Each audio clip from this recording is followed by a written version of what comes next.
ሰላም ጤና ይስጥልኝ እንዴት ናችሁ? ዛሬ እንግዲህ አንድ ጥያቄ ደርሶኝ ያንን ጥያቄ በቪዲዮ ይዤላችሁ መጥቻለሁኝ። ያው ለሁላችሁም ይጠቅማል ብዬ በማሰብ ማለት ነው። ጥያቄው ምንድነው?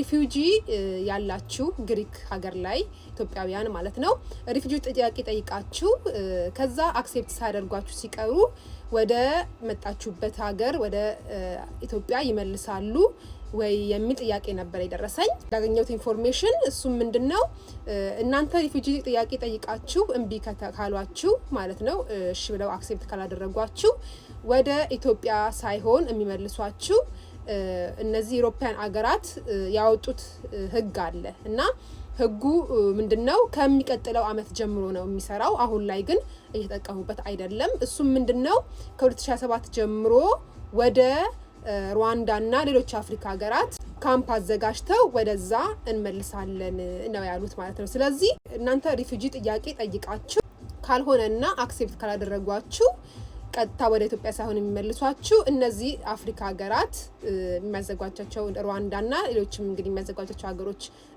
ይኖራሉ። ወደዛ ሀገር ነው ማለት ነው የሚወስዷችሁ።